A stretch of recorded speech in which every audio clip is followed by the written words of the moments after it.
Baik, pada pertemuan kali ini kita akan membahas dua chapter. Untuk chapter pertama, itu adalah chapter 7 dengan judulnya The Nature and Practice of People Strategy.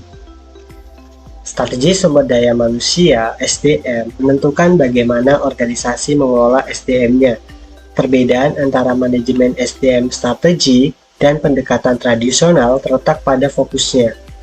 Strategi SDM mengedepankan pendekatan multi-stakeholder yang memperhatikan kepentingan pemilik, karyawan, pelanggan, pemasok, dan masyarakat. Selain itu, strategi SDM menganggap karyawan sebagai manusia, bukan alat untuk mencapai tujuan bisnis. Pendekatan tradisional lebih berorientasi pada kebutuhan bisnis dan pemegang saham. Strategi SDM adalah bagian integral dari model bisnis yang lebih besar dan harus memenuhi kepentingan ekonomi sambil menghormati tanggung jawab sosial dan berkelanjutan terhadap seluruh pemangku kepentingan. Baik, selanjutnya kita akan membahas sifat strategi manusia. Strategi sumber daya manusia (SDM) melibatkan penetapan kebijakan dan praktik pengelolaan SDM yang terintegrasi dengan strategi bisnis dan nilai-nilai organisasi. Strategi SDM harus relevan, fleksibel, dan mempertimbangkan perubahan. Ini melibatkan praktik manajemen konsisten secara internal dengan fokus pada penetapan prioritas, fokus, dan penyampaian. Strategi SDM berbeda dengan kebijakan SDM. Jika strategi memberikan arah jangka panjang dan terus beradaptasi, sementara kebijakan lebih berkaitan dengan tindakan saat ini. Baik, untuk materi berikutnya terkait ciri-ciri strategi rakyat. Semua organisasi yang berdiri pasti memiliki keunikan serta perbedaan budaya yang diterapkan. Dan hal itu sangat mempengaruhi lingkungan kerja organisasi tersebut. Ada dua tokoh terkenal yaitu Thomson dan Strickland pada tahun 1996 mencatat bahwa strategi aktual suatu perusahaan sebagian direncanakan dan sebagian lagi reaktif terhadap perubahan keadaan. Terdapat 3 jenis strategi sumber daya manusia yang dapat diidentifikasi. Yang pertama, pernyataan niat yang luas dalam berbagai judul. Yang kedua, strategi keseluruhan yang berkaitan dengan kinerja tinggi, manajemen komitmen tinggi atau manajemen keterlibatan tinggi. Yang ketiga, strategi khusus yang berkaitan dengan berbagai aspek manajemen sumber daya manusia seperti manajemen bakat, pembelajaran, dan pengembangan, serta penghargaan. Next, untuk subbab berikutnya, pernyataan niat yang luas. Strategi sumber daya manusia bisa saja terdiri dari pernyataan niat yang luas, yang memberikan kerangka kerja untuk rencana strategis yang lebih spesifik dalam bidang pengelolaan sumber daya manusia secara individu. Salah satu tokoh yaitu Miss Bird pada tahun 1987 menyebut pendekatan ini sebagai strategi payung. Jadi dapat di-highlight sebagai strategi payung, di mana manajemen senior menetapkan pedoman yang luas dan menyerahkan hal-hal spesifik kepada orang-orang di tingkat bawah dalam organisasi. Pada tahun 2004, ada salah satu tokoh yaitu Ward dan kawan-kawannya melakukan penelitian terhadap perumusan strategi sumber daya manusia di sejumlah perusahaan Amerika Serikat. Mereka menemukan bahwa komponen inti dari strategi sumber daya manusia tampaknya adalah membangun budaya kinerja, mengembangkan kemampuan kepemimpinan, menarik dan mempertahankan karyawan, talenta terbaik, dan menyediakan sistem, proses, dan layanan sumber daya manusia yang canggih. Saya akan melanjutkan materi dari rekan saya. Pendekatan manajemen sumber daya manusia secara keseluruhan.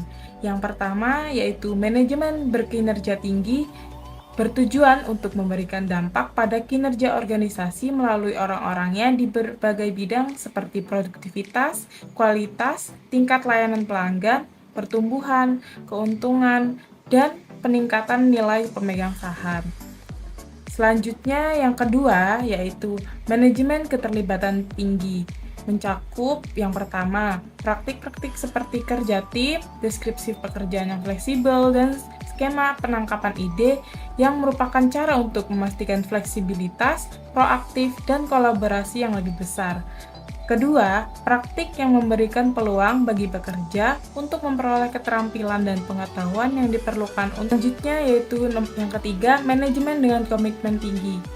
Organisasi harus meninggalkan penekanan tradisional mereka pada kontrol dan menggantinya dengan strategi komitmen yang melibatkan pemberian tanggung jawab yang lebih luas kepada karyawan, mendorong mereka untuk berkontribusi dan membantu mereka mencapai kepuasan dalam pekerjaan mereka.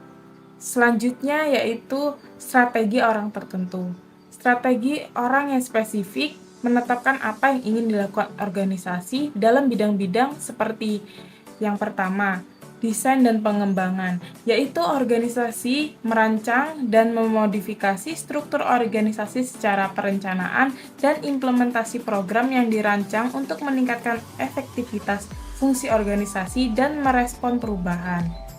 Yang kedua yaitu manajemen sumber daya manusia, yaitu memperoleh, menganalisis, dan melaporkan data yang menginformasikan arah pengambilan keputusan strategis, investasi, dan operasional manajemen sumber daya manusia yang bernilai tambah. Selanjutnya yaitu manajemen pengetahuan. Manajemen pengetahuan yaitu menciptakan, memperoleh, menangkap, berbagi, dan menggunakan pengetahuan untuk meningkatkan pembelajaran dan kinerja. Selanjutnya yaitu tanggung jawab sosial perusahaan. Adalah komitmen untuk mengelola bisnis secara etis agar memberikan dampak positif terhadap masyarakat dan lingkungan. Sekian yang dapat saya sampaikan, akan dilanjutkan oleh rekan saya. Materi selanjutnya adalah mengevaluasi strategi sumber daya manusia. Strategi yang baik adalah strategi yang berhasil. Strategi sumber daya manusia harus dievaluasi dengan membandingkan pencapaian dengan tujuan yang telah ditetapkan sebelumnya. Evaluasi ini membantu organisasi untuk mengetahui sejauh mana strategi tersebut efektif dalam mencapai tujuan yang telah diinginkan. Selanjutnya ada 5 kriteria yang harus diperhatikan saat menilai strategi sumber daya manusia yang direncanakan. Yang pertama, strategi harus menunjukkan sesuatu yang benar-benar penting untuk kemajuan dan keberlanjutan perusahaan ke depannya. Yang kedua, strategi harus mementingkan apa yang diperlukan oleh perusahaan dan karyawan untuk mencapai keberhasilan bersama. Yang ketiga, strategi harus dibuat berdasarkan pemahaman yang mendalam melalui analisis dan studi, bukan hanya berdasarkan perkiraan atau pikiran semata. Yang keempat, strategi harus dapat diubah menjadi program atau rencana yang bisa dijalankan dengan mengantisipasi masalah dan persyaratan pelaksanaannya. Yang kelima, berbagai bagian dari strategi harus terhubung dan mendukung satu sama lain dengan baik agar dapat mencapai tujuan secara efektif. Strategi masyarakat dalam tindakan Ministry of Housing, Communities and Local Government atau yang disingkat MHCLG. Ini adalah departemen pemerintah yang bertanggung jawab atas kebijakan terkait perumahan, komunitas, dan pemerintahan lokal di Inggris. Departemen ini memiliki peran penting dalam merumuskan kebijakan perumahan, mempromosikan pembangunan komunitas yang berkelanjutan, dan mendukung pemerintah daerah dalam penyediaan layanan publik dan pengambilan keputusan. Tujuan strategis. Tujuan strategis keseluruhan dari strategi sumber daya manusia MHCLG adalah untuk membantu menciptakan tempat tinggal dan bekerja yang baik bagi seluruh masyarakat dan mendukung masyarakat untuk bersatu dan berkembang. Itu ada rencana rakyat. Rencana sumber daya manusia MHCLG sejalan dengan rencana tenaga kerja strategis yang baru dan komprehensif. Berdasarkan analisis terperinci mengenai tren dan kebutuhan tenaga kerja dan membantu pertumbuhan di departemen tersebut. Tujuan keseluruhan dari rencana sumber daya manusia adalah untuk memastikan bahwa departemen memiliki orang-orang yang terampil, bertalenta, dan beragam, yang bangga bekerja untuk MHCLG dan didukung serta dipercaya oleh para pemimpin yang memberdayakan dan dapat dipercaya. Yaitu selanjutnya ada kesimpulan. Sumber daya manusia adalah pendekatan integral dalam mengelola sumber daya manusia organisasi dengan perhatian khusus pada multi-stakeholder dan kepentingan karyawan sebagai individu. Berbeda dengan pendekatan tradisional yang lebih berfokus pada kebutuhan bisnis, strategi sumber daya manusia menggabungkan nilai-nilai organisasi dengan kepentingan ekonomi dan tanggung jawab sosial yang berkelanjutan.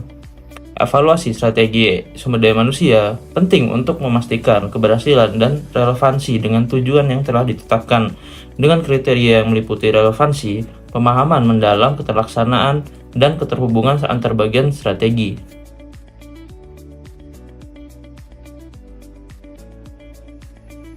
Selamat datang di bab 8. Kita akan memulai dengan menggali definisi prinsip-prinsip yang mengarah pada perkembangan strategi sumber daya manusia. Meskipun kita menginginkan pendekatan berbasis bukti, perlu diingat bahwa ada batasan untuk pendekatan sepenuhnya rasionalistik. Saksikan penjelasan mendalam tentang proses perumusan strategi sumber daya manusia dan jangan lewatkan rekomendasi berharga dari para praktisi tentang cara melaksanakannya. Mari kita mulai. Prinsip pembangunan. Jadi ada 3 prinsip yang mengatur perkembangan strategi sumber daya manusia. Yang pertama, kesesuaian strategi. Strategi harus menunjukkan kepentingan organisasi dan karyawannya dan harus selaras dengan strategi orang lain, sehingga memungkinkan mereka untuk saling memperkuat. Yang kedua, ada pendekatan multi pemangku kepentingan. Jadi, strategi ini harus memenuhi kebutuhan semua pihak para pemangku kepentingan organisasi. Dan yang terakhir, ada fokus pada implementasi. Jadi, strategi ini kita tidak boleh terlalu sulit untuk menerapkan baik fungsi manajemen sumber daya manusia maupun yang lebih penting yaitu oleh manajer lini. Pendekatan berbasis bukti untuk mengembangkan strategi sumber daya manusia. Manajemen sumber daya manusia strategis menekankan pentingnya kesesuaian strategis. Konsep ini didukung oleh manajemen berbasis bukti yang mengutamakan penggunaan bukti ilmiah, pengumpulan fakta sistematis, evaluasi praktik dengan mempertimbangkan etis, dan analisis sumber daya manusia. Dalam pengambilan keputusan, pendekatan ini menuntut pertanyaan kritis seputar tujuan organisasi, pengukuran praktik manajemen, perubahan yang dapat meningkatkan hasil, dan cara mengimplementasikan perbaikan. Analisis sumber daya manusia menjadi integral dalam manajemen berbasis bukti dengan fokus pada pengukuran keterlibatan, evaluasi pengalaman karyawan, retensi, rekrutmen, pengembangan manajemen kinerja, dan analisis prediktif untuk memandu strategi sumber daya manusia. Batasan pendekatan yang sepenuhnya rasionalistik. Perumusan strategi sumber daya manusia bukanlah proses yang mudah seperti yang diyakini oleh sebagian orang. Ada batasan-batasan untuk model perencanaan strategi yang terlalu rasionalistik. Henry dan Pettigrew mengamati bahwa strategi dapat muncul dari aksi dan reaksi para manajer dan pihak-pihak yang terlibat. Johnson mengatakan, keputusan strategis dicirikan oleh kehidupan organisasi yang penuh dengan tawar-menawar. Tawar-menawar biaya dan manfaat dari suatu kelompok internal terhadap kelompok lainnya. Semua dalam ketidakjelasan yang mencolok dalam hal pengaruh dan tujuan lingkungan. Ketika mempertimbangkan pendekatan terhadap sumber daya manusia, maka perlu ditingkatkan hubungan interaktif antara strategi bisnis dan strategi sumber daya manusia. Boxall menekankan bahwa proses pembentukan strategi itu rumit, dan model-model yang terlalu rasionalistik yang mendukung hubungan formalistik antara perencanaan strategis dan perencanaan sumber daya manusia. Proses itu penting. Setelah melakukan penelitian di 30 perusahaan ternama di Inggris, Tyson dan Witcher menyimpulkan bahwa proses perumusan strategi sumber daya manusia seringkali sama pentingnya dengan isi strategi yang pada akhirnya disepakati. Dikatakan bahwa dengan membahas isu-isu strategis dan menyoroti titik-titik ketegangan, ide-ide baru akan muncul, dan konsensus mengenai tujuan-tujuan dapat ditemukan. Mereka juga berkomentar bahwa pendekatan yang berbeda dalam membentukkan strategi mencerminkan cara-cara yang berbeda dalam mengelola perubahan dan cara-cara yang berbeda dalam menyelaraskan bagian sumber daya manusia dengan tujuan bisnis. Dalam mengembangkan strategi SDM, proses mungkin sama pentingnya dengan konten. Merumuskan strategi sumber daya manusia. Penelitian yang dilakukan oleh Wright 2004 mengidentifikasi 2 pendekatan yang dapat diadopsi dalam perumusan strategi SDM. Pendekatan dalam keluar dimulai dengan fungsi SDM yang status quo dalam hal keterampilan, proses, teknologi, dan sebagainya, dan kemudian berupaya dengan berbagai tingkat keberhasilan untuk mengidentifikasi keterkaitan dengan bisnis, biasanya melalui berfokus pada masalah manusia, membuat sedikit penyesuaian pada aktivitas SDM sama prosesnya. Pendekatan luar ke dalam dimulai dengan pelanggan, pesaing, dan permasalahan lain yang dihadapi bisnis. Strategi SDM kemudian berasal langsung dari tantangan-tantangan ini untuk menciptakan solusi nyata dan menambah nilai nyata. Wright tahun 2004 menyatakan bahwa hubungan yang paling maju adalah hubungan integratif, di mana eksekutif HR senior menjadi bagian dari tim manajemen puncak dan mampu duduk bersama dan berkontribusi selama perkembangan strategi bisnis. Perumusan strategi sumber daya manusia melibatkan langkah-langkah yang sebagai berikut. Yang pertama, pindai lingkungan internal dan eksternal dan analisis implikasinya. Pindai lingkungan internal dan eksternal meliputi pengumpulan data dan informasi mengenai lingkungan perusahaan serta analisis implikasinya bagi pengembangan strategi SDM. 2. Melakukan analisis pemangku kepentingan. Analisis pemangku kepentingan meliputi identifikasi dan pengumpulan data mengenai pemangku kepentingan dalam organisasi, serta analisis implikasinya bagi pengembangan strategi SDM. Yang ketiga, menganalisis efektivitas sumber daya manusia yang ada dan implikasinya demi masa depan. Analisis efektivitas strategi sumber daya manusia meliputi pengumpulan data mengenai efektivitas strategi SDM yang ada, serta analisis implikasinya bagi pengembangan strategi SDM demi masa depan. Yang keempat, lakukan tinjauan diagnostik. Berdasarkan hasil dari langkah 1 hingga 3, tinjauan diagnostik melibatkan pengumpulan data dan informasi dari langkah 1 hingga 3, serta analisis implikasinya bagi perkembangan strategi SDM. Yang kelima, pertimbangkan bagaimana integrasi atau kesesuaian vertikal dapat dicapai. Integrasi atau kesesuaian vertikal melibatkan pengumpulan data dan informasi mengenai bagaimana strategi SDM dapat dicapai dengan strategi bisnis, serta analisis implikasinya bagi perkembangan strategi SDM. Yang keenam, pertimbangkan bagaimana integrasi horizontal dapat dicapai. Integrasi horizontal melibatkan pengumpulan data dan informasi mengenai bagaimana praktik-praktik SDM yang berbeda dapat dicapai dengan menghubungkannya, serta analisis implikasinya bagi perkembangan strategi SDM. Yang ketujuh, terapkan strategi SDM melibatkan pengumpulan data dan informasi dari langkah 1 hingga 6, serta pengembangan strategi SDM yang sesuai dengan tujuan, visi dan misi perusahaan, serta dapat disesuaikan dengan turbulensi lingkungan perusahaan. Selanjutnya ada rekomendasi dari praktisi. Praktisi senior di organisasi studi kasus yang dikembangkan oleh Institute for Employment Studies itu memberikan beberapa pendekatan yang harus diterapkan ketika kita mengembangkan strategi sumber daya manusia. Yang pertama, kuat dalam konsultasi dan keterlibatan.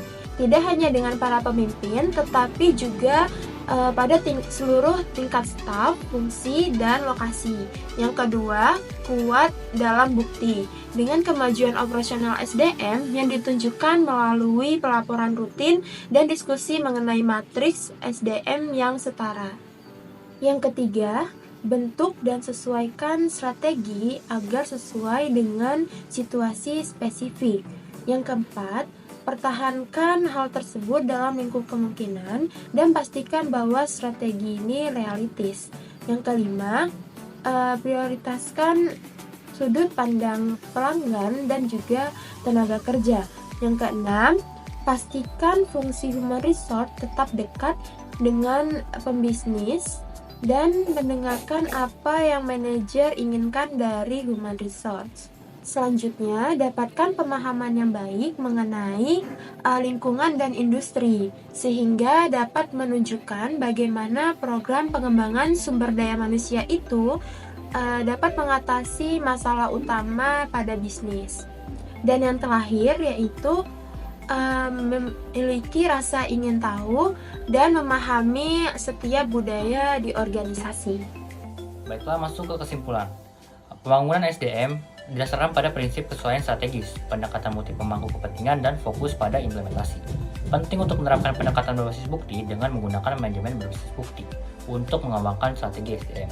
Namun, ada batasan pada pendekatan yang sepenuhnya rasionalistik dalam merumuskan strategi SDM, karena keputusan strategis seringkali dipengaruhi oleh dinamika organisasi dan interaksi antara pemangku kepentingan. Pendekatan yang berbeda dalam merumuskan strategi SDM mencerminkan cara yang berbeda dalam mengelola perubahan dan menyelaraskan SDM dengan tujuan bisnis. Proses pembentukan strategi SDM juga dianggap sama pentingnya dengan konten strategi yang dihasilkan.